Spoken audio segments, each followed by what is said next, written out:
Senator Judge Aimee, thereafter Senator Judge Erwin Tulfo for his second round, Senator Judge Ontiveros for his second round, and Senator Judge Rafi for his second round. Senator Aimee, you may proceed when you're ready, and you have 2 minutes, ma'am. Thank you very much, Presiding Judge. And this is a very simple question by way of information to the prosecution. During the Blue Ribbon Committee, a certain Jean Abaya was called as a resource person. As I recall, she was then the operations head of Land Bank Shaw and assumed the position of department manager thereafter. I understand, of course, that the prosecution has the right to choose your witnesses.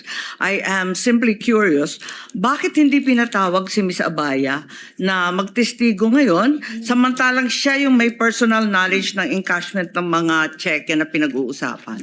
Your Honor, The Honorable Chua may respond. thank you, Your Honor. Your Honor, at that time, when this check was encashed, si Ma'am po, ang ating pong testigo, siya po ang branch manager.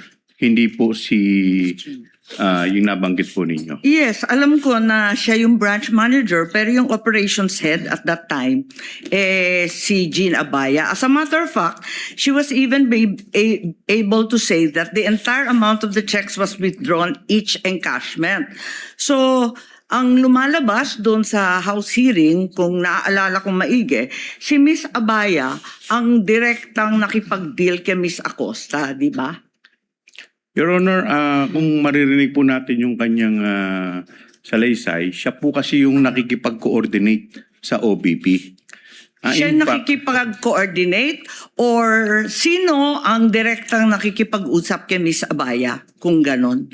Kay Miss Acosta, sorry. Hindi ba si Jean Abaya? Pwede po Yun ang akong sumagot. pagkaintindi ko doon sa House hearing eh. Pwede po akong sumagot. Yes, please. Si Jean Abaya po, siya po yung next in rank nung ako po ay branch Siya manager. yung- Next sorry. in my rank.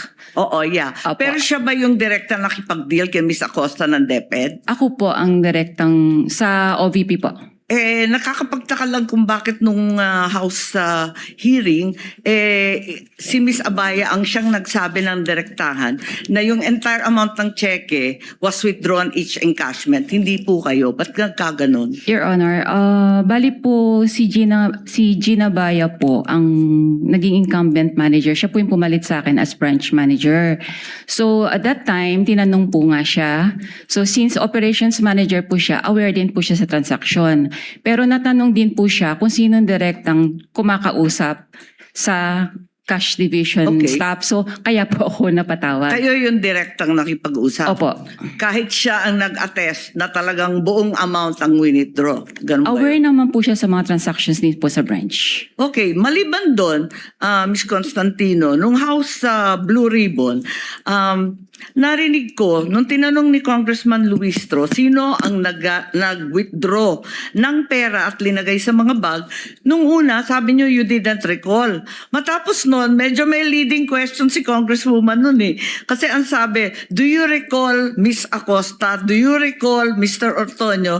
Bigla ninyong naalala si Miss Acosta at si Mr. Ortonio. Tama ba yun? Ba't nagkaganon? Nung una, hindi ninyo maalala. Pagkatapos noon, naalala na ninyo. Pwede ko Ano po ba talaga ang naaalala ninyo? Para klaro tayo. Pwede po ba nating balikan po kung yung transcript po talaga? Kasi baka po, mamaya, baka lang po, I'm sorry, may iba pong issue before. Tapos po natanong ako kung bakit ko po kilala yung dalawa. So baka po may iba Kasi pa nung pong una, story up behind. tinatanong, kung nare-recall ninyo, sino ang naglagay ng pera sa mga bag?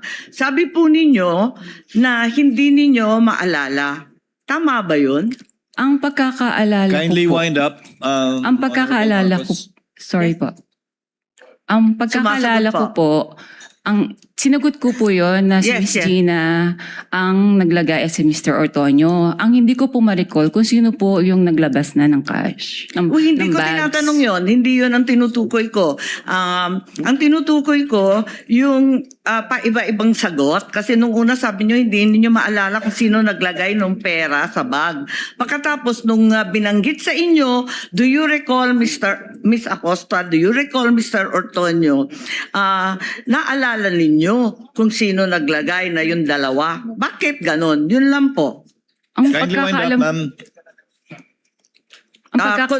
Considering that Miss Acosta is allegedly the payee, bakit hindi niyo yun naalala kaagad? Doon ako nagtataka. Wala po akong matandaan na sinabi ko na hindi ko ma-recall po yung naglagay ng pera sa bags. Ang alam ko po, nare-recall ko kung sino po ang naglabas ng bags. Okay, Outside the bag. balikan na lang po natin yung transcript Sige doon sa po. lower house Kung pwede at po. baka maipaliwanag ninyo sa amin na maigi. Maraming salamat. Sige The po, lady may avail for round 2 with the permission of Senators Erwin Tulfo, Ontiveros, and Rafi Tulfo.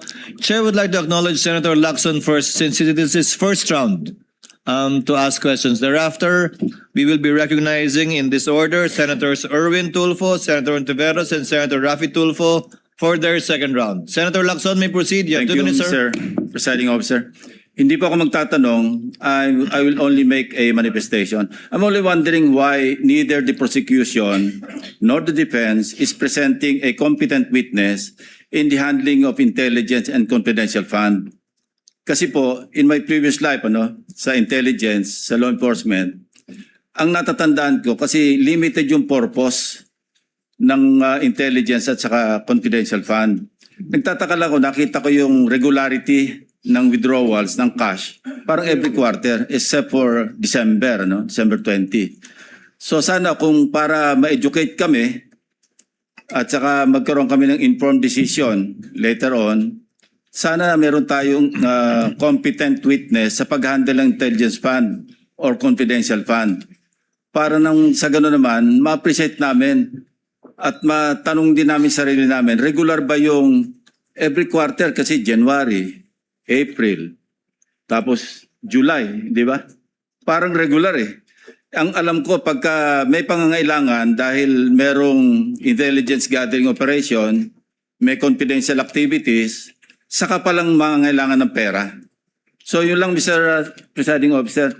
Your Honor. Defense may also respond or comment so with the prosecution. Thank you. We will recognize both sides, but recognize first to respond to the inquiry of the manifestation rather of Senator Judge Lacson. The Honorable Chua. You may proceed, sir. Thank you, Your Honor. Your Honor, we will be presenting our witness pero hindi po siya yung testigo po pagdating po dyan. In time po, we will be presenting witness or witnesses that will explain yung manner po ng confidential. Kasi I asked my staff, wala po sa listahan ng testigo na meron tayong competent witness. So saan ang galing yung sinasabi niyo may present Yung kayo? COA po. They will be the COA one is to- not a competent witness sa pag-handle ng intelligence and confidential funds. Somebody, Your Honor, meron po kasi maybe kami reservation. a retired intelligence officer, somebody like that na maalam mag-handle. Nagtataka lang ako bakit masyadong regular tapos yung una pa, natapat pa na magpapasko. Yes, Your Honor, may present po kami pero kung makikita po ninyo dun sa aming pre-trial brief, meron po dong reservation. Thank you. Thank you po. Confidential pa daw po. The Honorable Attorney Power rather is recognized for your comment to the manifestation of Senator Lacson. Thank you, You may Mr. proceed, sir. Presiding Officer. Same comment actually with the prosecution, Your Honors. Meron din po kasi tayong mga reservations. So we will present when we feel necessary, Your Honors. Sa ngayon nga, confidential pa din yung witness niya. Senator Erwin Tulfo is recognized for his availment of round 2. You may proceed, sir. You have 2 minutes.